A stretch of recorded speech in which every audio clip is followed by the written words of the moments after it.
దేవునికి మహిమ కలుగును గాక. ప్రభు పేరట మీ అందరికి వందనాలు, శుభాలు. మరణాత. బాగున్నారా?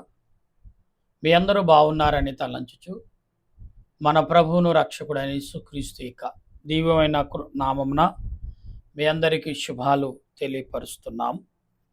ప్రియులారా, ఈ సాయంకాల సమయంలో దేవుని వాక్యము నిమిత్తము ప్రార్థన చేసుకుందాం. ప్రార్థన. సర్వోన్నతుడా, సర్వాధికారి అయిన మా ప్రభువా, నీ కొందనాలు, స్తుతులు, స్తోత్రాలు చెల్లిస్తూ నీ కృపను బట్టి, నీ ప్రేమను బట్టి ప్రభువా, నీ బిడ్డలుగా నీ వద్దకు చేరి నేను స్తుతిస్తుండగా మా స్తుతులు అంగీకరించండి. మా స్తుతులకు నీవే సహాయమును, ఆధారము దయచేయండి. నీ ఆలోచన చేత, నీ కృప చేత మమ్మల్ని బలపరచండి. దేవా, నీ దేన దాసుడిని నేను ప్రభా, నీ లేఖనమును ఈ లోకానికి మాకు అందించిన గ్రంథమును చేతపట్టి ప్రభా నీ ఎదుటికి వచ్చి ఉన్నాం. వచ్చిన మమ్మలను మా తలంపులు మరుగు చేసి మాలో నీవుండి లేఖనము ద్వారా నువ్వు అందించిన ఈ లేఖనాలు ద్వారా కొన్ని విశ్వాసమైన క్రియలు, ఈ లోకాన్ని జయించే మార్గమును లేఖనము ద్వారా బయలుపరిచి నడిపించమని నాయన ఈ యొక్క దినాల్లో చాలా వేదన, శోధన, కన్నీరు, దుఃఖం వస్తూనే ఉంది ప్రభా. వీటన్నిటిని బట్టి నీ కొందనాలు చెల్లిస్తూ నీ కృపాశీర్వాదము, నీ ఆలోచన, నీ తలంపులు నాకు అందించి బలపరిచి నడిపించి నీ దీవెన యావత్తు కూడా సహాయం అనుగ్రహించి బలపరచమని నీ దీన దాసులు అయిన మేము చేయుచున్న మా ప్రార్థన ఆలకించండి తండ్రి.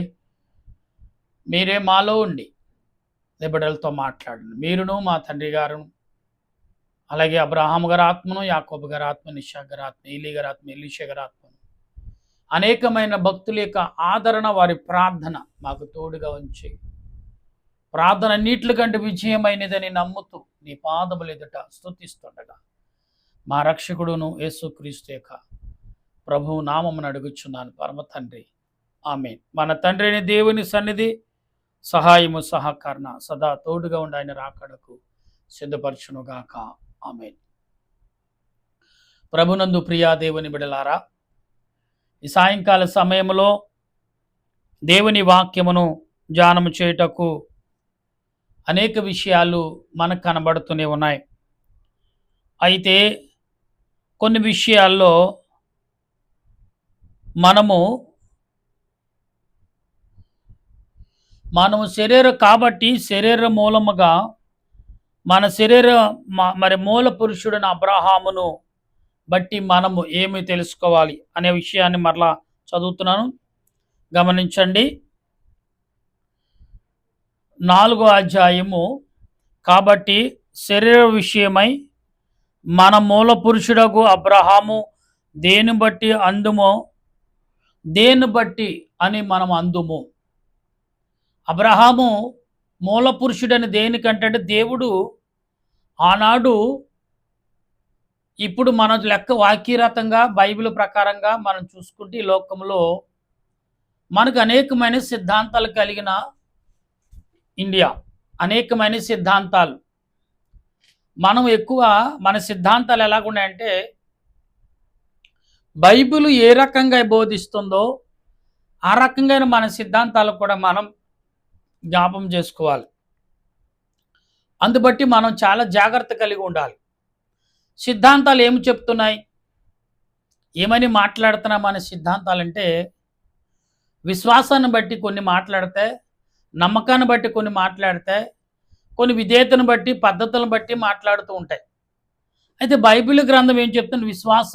విశ్వాసులకు తండ్రి, మూల పురుషుడు ఎవరు అంటే అబ్రహాము అంటారు. మరి అబ్రహాము కంటే ముందు ఆదాము, తర్వాత అనోకు, తర్వాత నోవాహు, ఇలాగ వీరందరూ కూడా ఉన్నారు.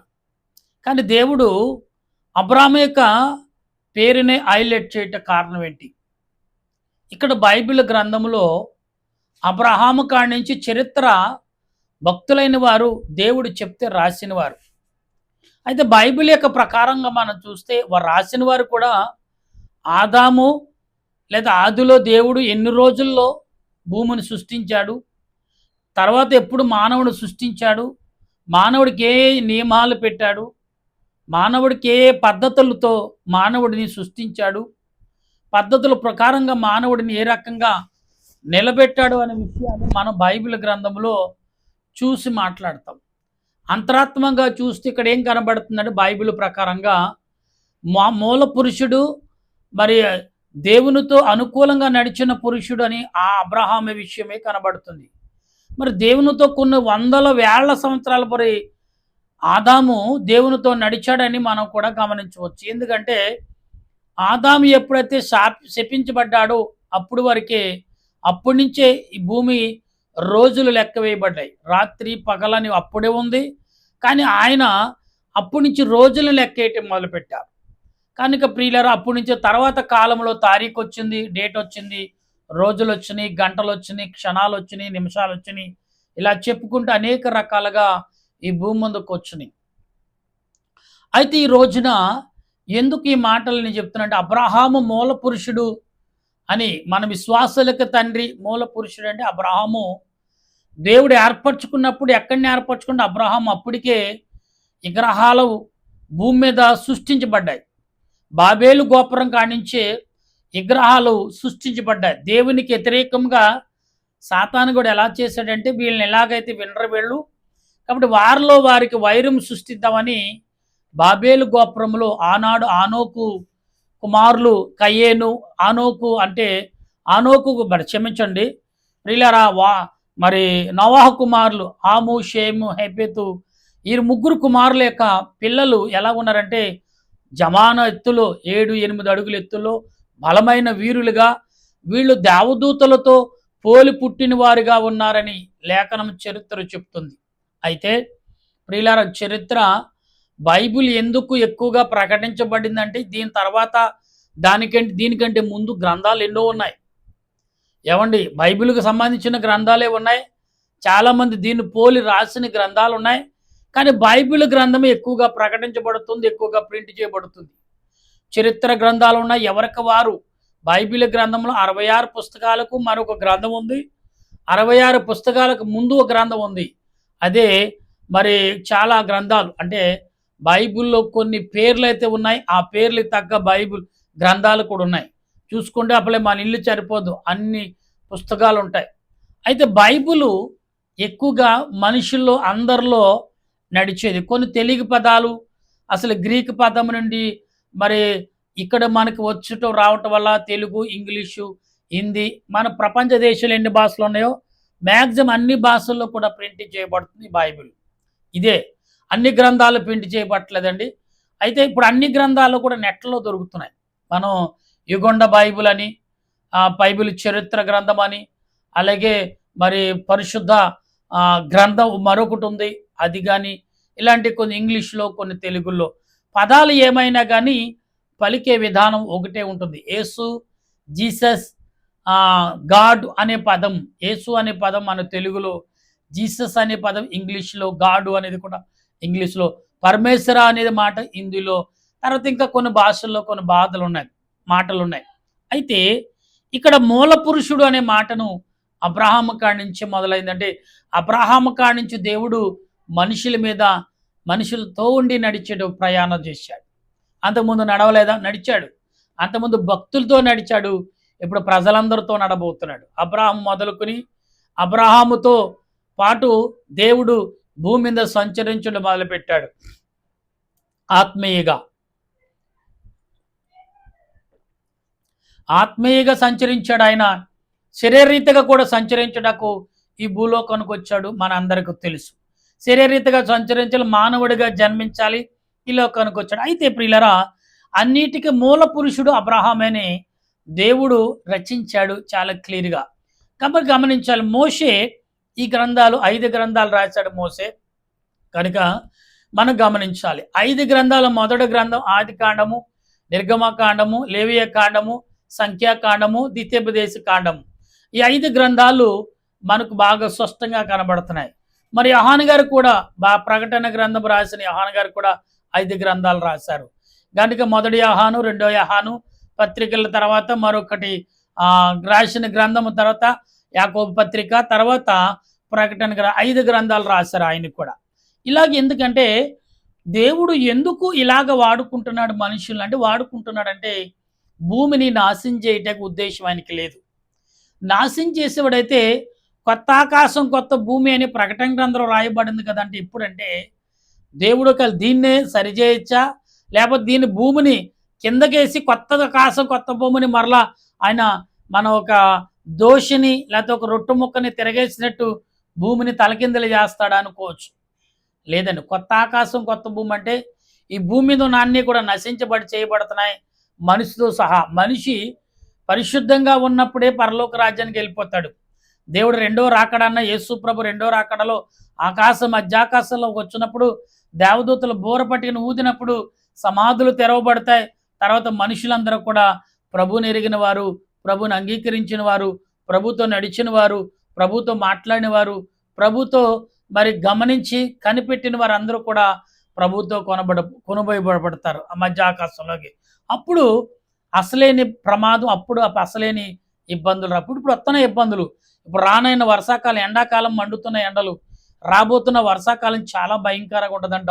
అప్పటికప్పుడే వాతావరణము సూర్యుడు కమ్ముంటాడంటే అప్పటికప్పుడే మరి చూడండి అమావాస్య చీకటి ఆడికి అధికారం ఉందన్నట్టు మరి అప్పటికప్పుడు చీకటి కమ్ముతుందంట. అసలు కన్ను మీనుకు పక్క మనిషి కూడా కానకుండా మబ్బు పడుతుందంట, అంత చీకటి వస్తుందంట. ఉరుములు మెరుపులు పిడుగులతో కూడిన వర్షాలు వస్తాయంటున్నారు. ఇలా ఈసారి వాగులు వంకలు భయంకరంగా తెగిపోయి అంత వర్షం నీటి శాతం భూమి మీద రాబోతుందనేది ముందే నిపుణులైన వారు మరి వాతావరణ కేంద్ర వారు మరి ఎలా కనిపెట్టారో, ఏ గ్రంథాలు చదివి వారు కనిపెట్టారో తెలియదు, కానీ అయితే వారు ముందుగానే ప్రకటిస్తున్నారు. అయితే ఇక్కడ అబ్రహాము చెప్పున మాట ఏమని రాయబడిందంటే, అబ్రహాము నీతిమంతుడని ఎంచబడిన గనుక అతిశయ కారణము కలిగిన కనుక అది దేవుని ఎదుట కలుగును. చూడండి ఏమంటున్నాడు, అబ్రహాము నీతిమంతుడు గనక ఇక్కడ కనబడుతున్నాయి. మరలా చదువుతున్నాం, కాబట్టి దేని విషయమై మన మూల పురుషుడు అబ్రహాము ఏమి గనుకునని, అబ్రహాము దేని మూలముగా నీతిమంతుడని తీర్చబడిన ఎడల అతనికి అతిశయ కారణము కలుగును గాని అది దేవుని ఎదుట కలగను. లేఖనం ఏమని చెప్పుదనగా, అబ్రహాము దేవుని నమ్మెను, అది నీతిగా ఎంచబడిను. చూసారండి, ఇక్కడ చాలా క్లియర్గా చెప్పాడు. అబ్రహాము దేవుని నమ్మాడు. అబ్రహాము విగ్రహారాధకుడు. అప్పుడులోనే చెప్పాను కదా, బాబేలు గోపురం కానించే విగ్రహాలు చేయటం, సాతానుగాడు వాడి మనుషులను తారుమారు చేయటకు ఆ రకమైన మరి ప్రక్రియను ప్రజల్లో పెట్టి, ఇదే మీ దేవుడు, ఇదే మీరు చేయండి. ఇప్పుడు కూడా మన ఇండియాలో ప్రపంచమంతటా ఉంది అది. ఏది బొమ్మలను పెట్టుకోవటం, పూజ, ఇదిగో మనిషిత. ఇప్పుడు ఒక విగ్రహం ఉంది, అది మనిషి మనలో ఒకడే తయారు చేయాలి. కానీ దేవుడు మనలో ఒక్కడుగా నడుస్తున్నప్పుడు అది దేవుని ఆలోచనతో తయారు చేశాడని వాటికి అభిషేకం చేయటం. అంటే మనిషి ప్రాణముకి ఉన్నదానికి అభిషేకం అండి, ప్రాణము లేని దానికి అభిషేకం ఉండదు. ఎందుకంటే నేను కూడా మరి కొద్ది బైబిల్ చదువుతున్నాం కాబట్టి దాని విధానాలు ఏంటంటే, ప్రాణం అయితే ఏదైతే మెదులుతుందో అది ఏదైనా కానీ దానికి అభిషేకం చేయొచ్చు, దాన్ని అభిషేకం చేసి ఆశీర్వదించవచ్చు. ప్రాణము లేని దాన్ని మాత్రం అభిషేకం చేయటకూడదండి ప్రియులారా. అంటే చెట్టును పుట్టను మరి అట్లకి ప్రాణాలు ఉన్నాయి, మొక్కలకు అన్నిటికీ ప్రాణములు ఉన్నాయి, అవి కాదండి. ప్రాణం అంటే మెదులుతున్నది అనేది. ఇలాగ కొన్ని వీటికే దేవుడు కూడా పరితం ఇచ్చాడు. వీళ్ళంటే ఆ నీటిని కూడా మరి ప్రాణం ఉన్నాయి కదా, అన్నిటి సమానం. ఇలా అదే కుక్కకి నక్కకి అన్ని రకాలుగా, అంటే ఎవరిని ఉద్దేశించి కదా, ఎవరిని అందరూ ప్రేమికులు, చాలామంది ప్రేమించేవారు, జంతువులను ప్రేమించేవారు. మనుషులను ప్రేమించుట కంటే పశువులని మన నోరులేని జీవరాశులను ప్రేమించేవారు ఈ రోజుల్లో ఎక్కువయ్యారు. ఎందుకంటే వాటికి ఏమీ తెలియదు, మానవత్వం తెలీదు, పాపము తెలీదు, ద్వేషం తెలీదు. కానీ ఒకసారి ప్రేమిస్తే అది మన కూడా ఉంటుందని. నిజమేనండి. అయితే మనిషికి ప్రేమ ఇచ్చాడు దేవుడు, మనకు గమనించే మనసుని ఇచ్చాడు, వాటికి మనసుని ఇవ్వలేదు. ప్రేమ అంటే లేదు, మేత వేస్తాం కాబట్టి వెంబడిస్తుంటుంది. ఒకప్పుడు మరి పూర్వకాలం ఏదోను తోటలో అన్నీ కలిసి ఉండి, సింహాలు మేకలు, ఇవాళ మేకలు తినే గడ్డి సింహాలు కూడా తినేవి. కానీ ఇవాళ సింహములు గడ్డి తినకుండా మాంసమే తింటున్నా ఏంటంటే కారణం ఏంటి? పాపం వల్ల వచ్చే జీతము మరణం. మరణానికి చేరువవ్వకుండా వీడి వల్లే నాకు పాపము జరిగింది, ఈవిడి వల్లే నేను ఈ స్థాయికి చేరిపోయాను అని కక్షతో మనం పాపము ఎలాగైతే పంచుకుంటామో కక్షను కూడా సింహాల నుండి వాటి జంతువుల నుండి పంచుకుంటూనే ఉన్నాయి. రక్తము డిఎన్ఏ వాటికి ఎలాగుందో మనకు కూడా అలాగే డిఎన్ఏ ఎలాగుందో వాటికి కూడా అలాగే ఇది కక్ష పెంచుకుంటూనే వెళ్తుంది. ఎందుకంటే ప్రియులారా, జీవము ఒకదానికొక రక్తము కొనసాగుతుంది. మనకు మన తల్లిదండ్రుల నుంచి, మనకు మన పితరుల నుంచి మనకు ఎలాగొస్తుందో అలాగే డిఎన్ఏ. కనుక ప్రియులారా, ఈరోజు అబ్రహాము దేవుని చేత ఎందుకు ఎంచబడ్డాడు అంటే అతడు విశ్వాసంగా జీవించాడు. ఇతడు విశ్వాసాన్ని కోల్పోడు, విశ్వాసాన్ని త్రొట్టిల్లడు, ఇతడు బలవంతుడిగా ఉంటాడని దేవుడు నమ్మాడు, అంగీకరించాడు. కాబట్టి దేవుడు ఎంచుకున్నాడనే విషయం ఇక్కడ కనబడుతుంది. అయితే వాడికి జీతం రుణమే కానీ దానమని ఎంచబడదు కలగ కనబడింది. లేఖనమేమో చెప్పదేనది, అబ్రహాము దేవుని నమ్మెను, అతనికి నీతిగా ఎంచబడిను. పని చేయవానికి జీతము రుణమే కానీ దానమని ఎంచబడదు. చూడండి, పని చేసేవాడికి జీతమే కానీ దానము, నేను దానం చేస్తున్నాను అనడానికి కుదరదు. పని చేశాను, జీతం ఇచ్చాం అంతే. భక్తిహీని నీతిమంతుడిగా తీర్చువాడు. చూడండి, ఇక్కడ ఏమంటాడు? భక్తిహీనునికి నీతిమంతుడిగా తీర్చబడ ఎంచుటకును వాని విశ్వాసం నీతిగా ఎంచబడుచున్నది. అంటే వాడి భక్తిహీనుడికి తన విశ్వాసాన్ని బట్టి అతడు నీతిమంతుడా అవినీతిమంతుడా ఎంచబడుతున్నాడు. అంటే నువ్వు నడిచే నడకను బట్టి, నువ్వు మాట్లాడే మాటను బట్టి, నువ్వు చేసే పనులు బట్టి, నువ్వు చేసే క్రియలను బట్టి నీకు విలువ అనేది వస్తుంది. అందుకే జీతానికి వెళ్ళేవాడు, అయ్యా నాకేమిస్తావని అడుగుతాడు. ఆ పని కంటే ఎక్కువ చెప్తా, అయ్యా నువ్వు చెప్పిన పని కంటే ఎక్కువ చేయించుకుంటున్నావు, మరి కొంచెం కూడా రెస్ట్ లేకుండా పని చేస్తున్నావు కానీ జీతం పెంచమని జీతానికి పాత్రుడు అడగొచ్చు. నేను ఇంతే ఇస్తాను, నాకు ఎంత పని ఎంత అయినా చేయాలంటే కుదరదని ఒక విషయం ఇక్కడ బైబిల్ గ్రంథంలో దేవుడు స్పష్టంగా రాశాడు. జీతానికి నువ్వు ఎంత ఒప్పుకున్నా అంతవరకు పని చేయించు, ఓపిక నశించే వరకు పని చేయించడం నీకు హక్కు కాదు. నేను జీతం ఇస్తున్నాను, నీ మాట్లాడుకున్నది ఎంత అంతవరకే చేపించు. దొరికాడు కదని చూడండి, గంధము దొరికింది కదని మరి తోముతూ ఉంటే అరిగిపోతే దాన్ని కొన్ని రోజులుగా సువాసన పోతుంది. విలువగా మనిషినైనను వస్తువునైనను విలువగా వాడినంత కాలం అది విలువగానే కనపడుతుంది. ఇది మీరు గమనించాలి. చూడండి ప్రియులారా, దీపం వెలగాలంటే నూనె కావాలి, మనిషి నడవాలంటే ఊపిరి కావాలి, ప్రాణము కావాలి. దానికి కావలసిన మనిషి నడవాలంటే ఊపిరి కావాలి, ప్రాణము కావాలి, తర్వాత నీళ్లు కావాలి, ఆహారం కావాలి, గాలి కావాలి, భూమి మీద మార్గము కావాలి, ఇన్ని కావాలి. కానీ దీపం వెలగాలంటే చిన్న బుడ్డు కావాలి, ఒత్తు కావాలి, నూనె కావాలి, దాన్ని వెలిగించే వ్యక్తి కావాలి. ఇక్కడ ఈ 5 ఉన్నాయి. ఇలా మనుషులు అనేకమైన విధులుగా ఉన్నాయి. నీటిలో నదిలో నీళ్లు మనకి దాహం తీర్చుకోవాలంటే పాత్ర కావాలి. ఇలాగా చూడండి ప్రియులరా, మన ఇల్లు కట్టుకోవాలంటే కర్రలు కావాలి, దాని మీద కప్పు కావాలి, ఆకులతో కట్టుకోవాలి. అలాగే ప్రియులరా, మనిషి యొక్క శరీరము వస్త్రాలతో కప్పుకుంటాం. వస్త్రాలు కావాలంటే మన దేని ద్వారా తీస్తున్నాం అనేది మనం గమనించాలి. ఇలాగ మనిషికి నేల అవసరం, భూమి అవసరం, అలాగే నీరు అవసరం, ఆహారం అవసరం. ఇలాగ అన్ని దేవుడు సమకూర్చున్నా కానీ మనిషి మాత్రం తన వంకర బుద్ధిని పోగొట్టలేకపోతున్నాడు, వంకర బుద్ధిని తీసుకోలేకపోతున్నాడు. మన మన మన తెలుగు భాషలో ఒక సామెత ఉంది, కుక్కతోక వంకరే అంటాం. కుక్కతోక వంకర అని ఎందుకంటాం? అది ఎలా పెట్టినా కానీ అది దాని స్వభావం అంతే, అంటే అలాగ బెండ్ అవుతుంది అనేది దాని అర్థం. మనిషి బుద్ధికి మరదే ఒక మాట ఉంది, కుక్క తన వాంతు కొరకు వెనక్కి తిరిగినట్టు మనుషుడు తన పాపము కొరకు వెనక్కి తిరిగి ఎత్తుకులాడుతున్నాడు. విడిచిపెట్టిన పాపము కొరకు వెనక్కి తిరిగి చూస్తాడు ఏం చేస్తుందని. అది నన్ను పిలుస్తున్నాడని మరలా నేను వెంబడిస్తుందంట. గమనించండి ఒకసారి, ఎందుకు వెంబడిస్తుంది? నువ్వు విడిచిపెట్టిన పాపం అది నీది కాదు, ఇంకా ఏమో నీకు తెలీదు అనుకుని వెళ్ళిపోవాలి తప్ప, అయ్యో ఏమైందో చూద్దా, ఇన్నాళ్ళు నాతో జీవించింది, నాతో సహజీవన చేసింది కదా, ఇన్నాళ్ళు వదలగొట్టుకున్నాను, అది వ్యాధి అయినా, బాధ అయినా, చింత అయినా, చివుకైనా, మనిషి అయినా కానీ వెనక్కి తిరిగి చూడకూడదంట. గమనించండి, మనిషి రూపంలో కూడా బాధలు, చింతలు, అనేకమైన వ్యాధులు కూడా మనకు వెంబడించినప్పుడు దాన్ని వదిలించుకున్నప్పుడు దాని వైపు వెనక్కి తిరిగి చూడకూడదు. అది పశువైనా మరోటి ఏదైనా. అది ఎందుకంటే రేపు నయంక చూశాడు కదని విశ్వాసం చూపిస్తుందని అనుకుంటే ఏదో ఒక రోజున నీ ప్రాణం తీస్తుందని మాత్రం మర్చిపోవద్దు. అదేంటి అలాగంటారు? నిజమేనండి. ఏదైతే నువ్వు దేని కొరకు దేవుని దగ్గర వేడుకున్నావో, దేని కొరకు దేవునిని బ్రతిమాలుకున్నావో అదే అబ్రాహాం చేశాడు. దేవుని యందు విశ్వాసాన్ని కాపాడుకోవడానికి ప్రయత్నం చేశాడు. ఆ విశ్వాసం వల్లనే ఇతడు ప్రపంచానికే, సృష్టి అంతటికి విశ్వాసులకు తండ్రి అయ్యాడు. నీవు కూడా నీ విశ్వాసాన్ని కాపాడుకునే ప్రయత్నం చేస్తే మంచిదే. విశ్వాసాన్ని అడ్డం పెట్టుకుని నువ్వు చేసే దుర్మార్గమైన పనులు చూస్తూ ఉంటే కుదరదండి. అప్పుడు నువ్వు చేసే ప్రార్థన, నువ్వు కలిగిన ఇబ్బందిని తొలగించుకుంటాకు నువ్వు దేవుని మొరపెట్టినప్పుడు ఆ ఇబ్బంది ఎక్కడుందంటే నీలోనేంది, నీతోటే ఉందానికి దేవుడు చూపిస్తే నువ్వు గమనించలేకపోతున్నావు. ఈడే నాకు తప్పు చేస్తాడు, ఇదే నాకు తప్పు చేసి నేను చిన్నప్పటి నుంచి పెంచాను, పాలు పేసి పెంచాను, పెద్ద చేశాను అనుకుంటే కుదరదు. అదే నీకు తెలియకుండా చూడండి, ఇంటి దొంగ అయినా మన సామెతలో ఉంది కదా, ఇంటి దొంగన ఈశ్వరుడు పట్టుకుల దేవుడు కూడా గమనించలేడు అనే పదము వాడతాం. అయితే ఇక్కడ మనం గమనించాలి.